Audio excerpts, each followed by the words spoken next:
আজি মই একেবাৰে কম মছলাই ৰন্ধা কলপচলাৰ সৈতে চিকেনৰ এটা ৰেচিপি লৈ আহিছোঁ। ভিডিঅ'টো শেষলৈকে চাই থাকিব আৰু শেষৰ ফালে জনাবলৈ নাপাহৰিব ৰেচিপিটো চাই কেনেকুৱা পালে। আহকচোন এতিয়া দেৰি নকৰি ৰেচিপিটোৰ মাজলৈ আগবাঢ়োঁ। ইয়াৰ কাৰণে মই ভীমকলৰ পচলা এটা লৈছোঁ।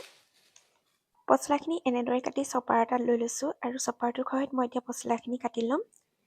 আপোনালোকে নিজৰ সুবিধা অনুসৰি পচলাখিনি কাটি ল'ব। পচলাখিনি বেছি মিহি নকৰিলেও হ'ব।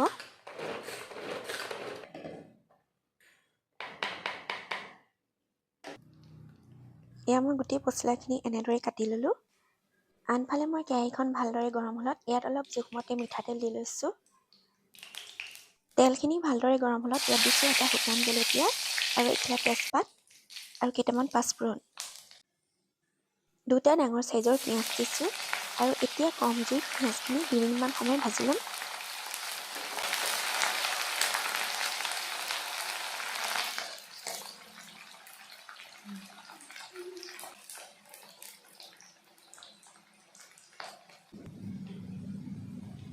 পিঁয়াজখিনি ভাজি হোৱাৰ পিছত ইয়াত এতিয়া খুন্দি ৰখা আদা নহৰু পেষ্টখিনিও দি লৈছোঁ আৰু এইখিনি এতিয়া 30 ছেকেণ্ডমান সময়ৰ কাৰণে ভাজি ল'ম।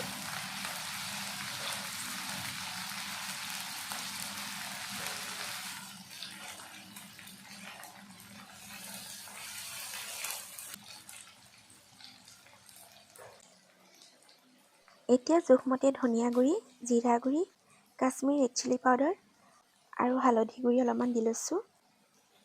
এইখিনি এতিয়া ভালদৰে মিক্স কৰি লৈছোঁ। লগতে চিকেন মছলা 1 চামুচ দিছোঁ। মছলাখিনি তেলত অকণমান সময়ৰ কাৰণে এতিয়া ভাজি ল'ম। এইদৰে ভাজি ল'লে চিকেনৰ কালাৰটো ভাল হয়।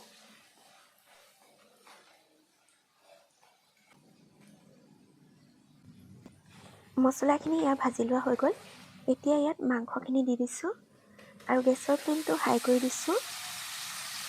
এতিয়া ভালদৰে মাংসখিনি লৰাই ল'ব আৰু হাই ফ্লেমতে প্ৰায় 10 মিনিটমান সময়ৰ কাৰণে লৰাই মাংসখিনি ভাজি থাকিব।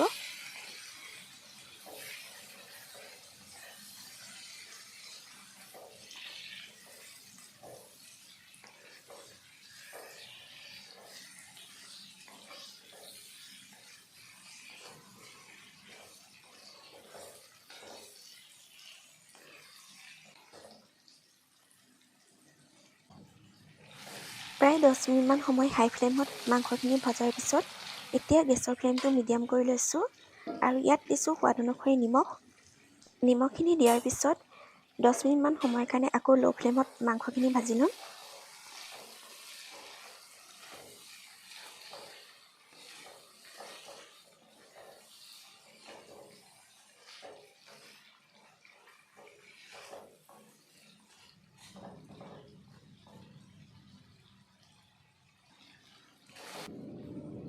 চিকেনখিনি অলপ সময় ভজাৰ পিছত ইয়াতে মই আলুৰ টুকুৰাকেইটা দি লৈছোঁ আৰু এবাৰ ভালদৰে লৰাই ল'ব।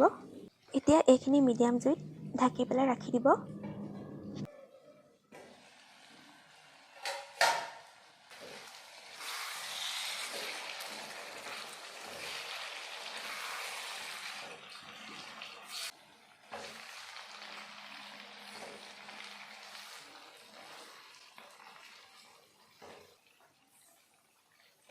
এতিয়া ইয়াত দেখিছে মাংসখিনি ভাজি ইয়াৰ পৰা তেল ওলাব ধৰিছে।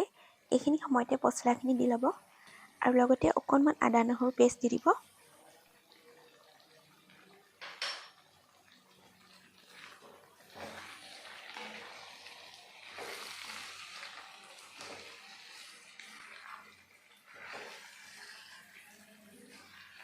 পচলাখিনি ভালদৰে মিলাই লৈছোঁ। আকৌ কম জুইত কিছু সময় ঢাকি পেলাই ৰাখি দিম আৰু মাজে মাজে লৰাই থাকিব।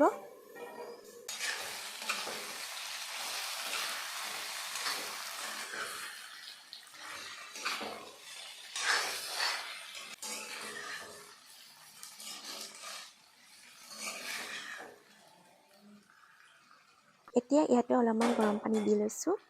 গৰম পানীখিনি দি অকণমান মিক্স কৰি লৈ এতিয়া ঢাকনিখন লগাই প্ৰায় 10 মিনিটমান সময় কাৰণে সিজিবলৈ দিম।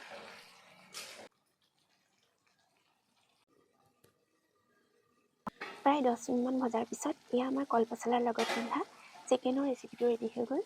ৰেচিপিটো চাই যদি ভাল লাগিল প্লিজ কমেণ্ট এটা কৰি দিব আৰু যিসকল মোৰ চেনেললৈ নতুনকৈ আহিছে প্লিজ চেনেলটো ছাবস্ক্ৰাইব কৰি দিব আজিলৈ আহোঁ বাই বাই